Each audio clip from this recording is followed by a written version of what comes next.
Hey guys, what's going on? I'm sure you're sitting here wondering why I'm standing in front of a toolbox. Well, I'm going to tell you right now. Have you ever dropped your vehicle off and wondered about, the technician that's working on your vehicle, maybe what's been involved with him getting into the industry? Well, I'm here today to kind of give you a rundown of what goes into it, maybe even a little bit of a breakdown as far as the cost. Right here is my toolbox. This is not my original toolbox. Through my 22 years of being in the industry, I've had 3 toolboxes. I had my first original one, and then I want to say 15 years ago, I purchased a much larger toolbox than my first one. It was 2 toolboxes stacked on top of one another, and it also had a locker the same way that this one does.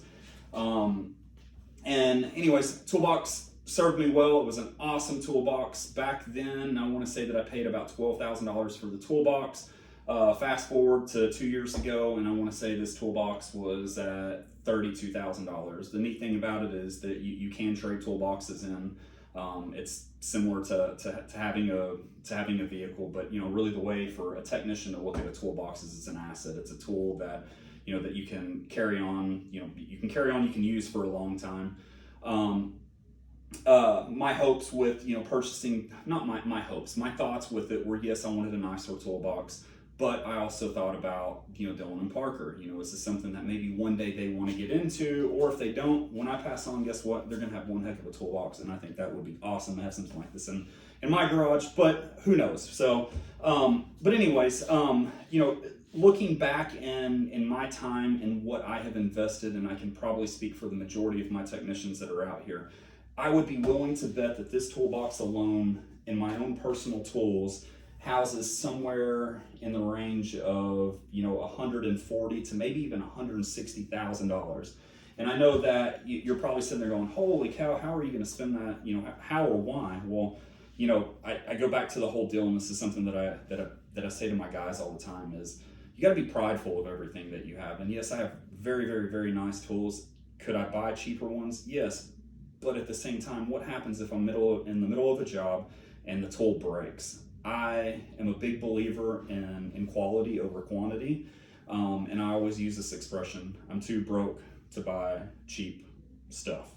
But anyways, I'm gonna grab the camera. I'm gonna open up a few of my drawers so you can kind of see what goes into it. I feel like I may have been an overly obsessively clean technician in the industry. I always wipe down my tools every 6 months. No, I'm not going to say 6 months. Probably every year and a half. I would retire my screwdrivers and buy new screwdrivers because over time working on them, they end up getting dirty and so on and so forth.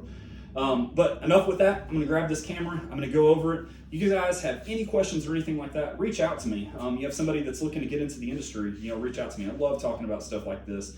But more importantly, I want to show you guys, the tooling and whatnot. And it's a little different than just dropping off a vehicle and expecting a cheap price or whatever it may be. And although I get the whole you want the best bang for your buck, but I also look at it it's perception of value, and if we can value ourselves, then that's really what makes a difference. So I'm going to grab the camera. I'm going to open up my first door, and we can go over it. So, anyways, as you can see, this thing's monstrous, taller than I am. Has lights, has all the bells and whistles. Open drawer number 1. I keep, like I said, very, very, very organized. I've always kind of been that way. As you can see, it looks like probably none of my tools have been used. However, I will say that the majority of these tools that are in here have been with me since day one of me being in the industry. Second drawer, all my wrenches. Once again, I wiped down everything after I was done with it. Pliers, any and everything you can think of. Screwdrivers, like I said, you look at these screwdrivers, I guarantee you could eat off of them. Some of them, actually most of them, I'm going to say for the most part, probably eat with, using as chopsticks, do whatever you want to. All the power tools. This drawer right here is worth quite a bit of money. I do have one junk drawer, which is kind of surprising because it's not really like me. And it would be this drawer here. I just kind of keep some of the odds and ends stuff in there. Yes, some of them are tools, some of them aren't. Not going to go over every single one of these. Wrenches, extensions. fun stuff. Drill bits, taps, all that kind of stuff. You can never have too many. You would be shocked. I'm just going to throw this out here. And I love Snap-on. As you can see, I'm a big believer in Snap-on. These drill bits right here, take a guess at how much they are.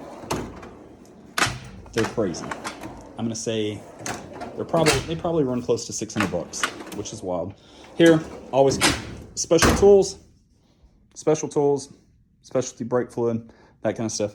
But anyways, I really hope today's serving you well. I love getting on here and being able to be informative and show you guys, kind of what goes into becoming a technician, the difference from, seeing somebody with